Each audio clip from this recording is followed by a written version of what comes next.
Welcome to PRAJNA SPARKS special series 59 Days of Healing, where we explore one maxim from the Tibetan Lojong text, 7 points for healing dualistic mind each day to integrate the practice into our lives. Today is day 11, beginning the first maxim under point 3, turn challenges into opportunities. Maxim 11 reads, when troubles abound, turn adversity into your path to waking up. If the 59 maxims have a poster child, this is it. It's the maxim that encapsulates the practice as a whole. Basically, this is a mindset that is eternally empowered with optimism, not in a cheeky way or in a false positivity. Coming off of point 2, the meditations and the maxims there provide a space to understand how shunyata, infinite potentiality, the emptiness, is present everywhere. Our experience is shot through with infinite potentiality, and yet we limit, compartmentalize, box, and make it tiny. This practice is saying, own the power that comes from living out of infinite potentiality. Difficulty in your life, social injustice, global turbulence, these are raw materials for waking up. It's the sense of being able to find opportunity to be a hero instead of being a victim of adversity. This maxim really sets the stage for the remaining 5 points in this text, with all of the maxims corresponding to each, by sounding a clarion call, asking us to take up the simplicity and the courage to face the paradox of adversity and opportunity at once in each and every experience we encounter. I'm thinking sometimes people look at adversity in terms of what's the lesson in this? What is it that I can learn from this? And what I'm hearing you say about this maxim is it's really about not what can I learn from this to apply in other situations, or what insight can I gain, but really what's the opportunity in this to transform through this very experience. Is that right? If you think about it, when we look at adversity as a lesson, this is already a very good thing compared to getting stuck in habits of negativity. However, in a way, it's retrospective.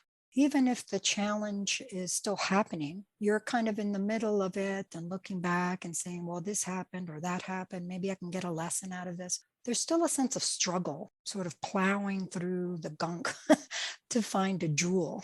This is saying, forget about the jewel. The gunk is where it's happening. It's that compost that's wonderful. The mess is the opportunity. There isn't a separate lesson that's going to turn the mess into something good. It's already good. This is a great opportunity to see how dualistic mind limits our experience. Whatever it is that's happening, dualistic mind is trying to categorize it. This is bad, it needs to be fixed. This is over, I can learn a lesson from it.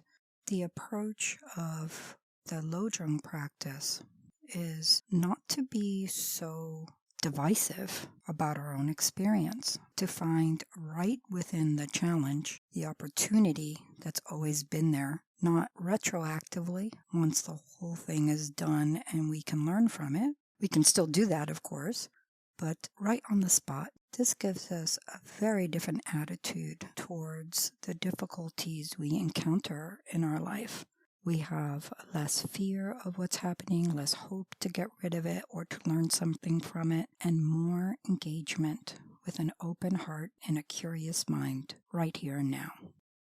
There's some kind of slogan that I've seen on t-shirts or buttons or something that's, to the effect of, I'm sorry, you're standing in the way of my enlightenment, something like that, that I feel like is trying to communicate you're doing something that's problematic for me, and that's getting in the way of my enlightenment. But I think actually what this might be saying is if somebody's giving you an opportunity there, somebody's creating some kind of adversity for you, that's actually an opportunity that can help you on your path to enlightenment.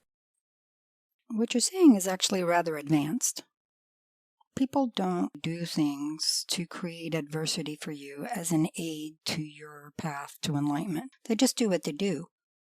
What you're describing is already a transformation of attitude that takes even things that feel unpleasant as part of what I like to call the conspiracy to enlighten me.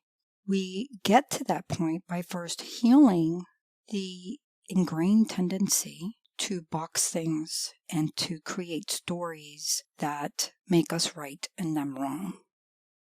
If we do that, then we're just constantly positioning ourselves to sustain something that is perpetually shifting. There isn't a complete right and a complete wrong. We're on shaky ground. It takes a lot of energy to sustain that.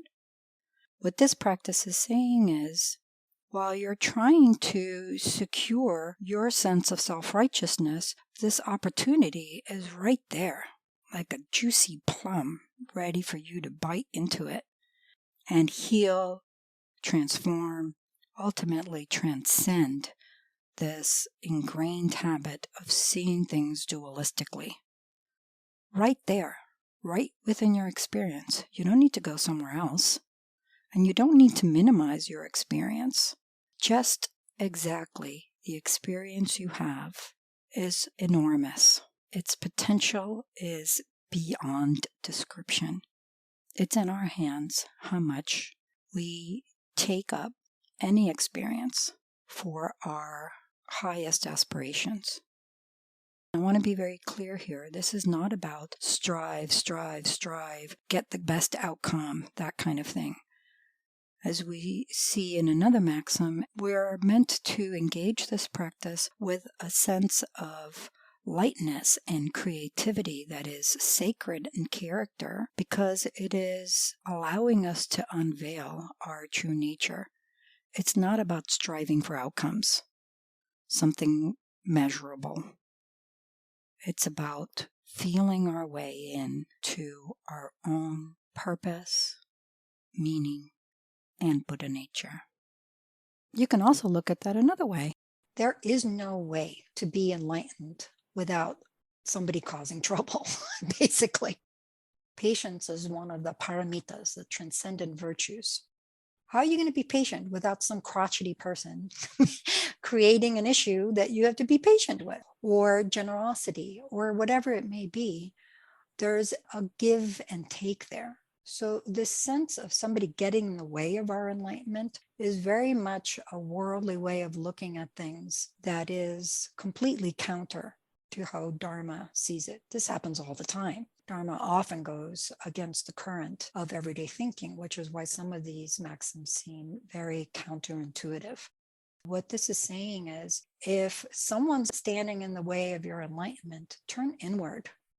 Your attitude is really what's in the way of the enlightenment. And the way you can get out of your own way is not by pointing fingers, but by opening the eyes of this panoramic perspective that drops dualistic thinking so it can see the full range of potentiality right there, the opportunities that are present, seeming to be in your way. This has been Yeshe and Tanya on day 11 of PRAJNA SPARKS special series, 59 Days of Healing. Tune in daily for more maxims from the Tibetan Lojong text, 7 Points for Healing Dualistic Mind. Check the episode notes for more resources and email us at sparks@prajnafire.com with any questions. May all beings benefit.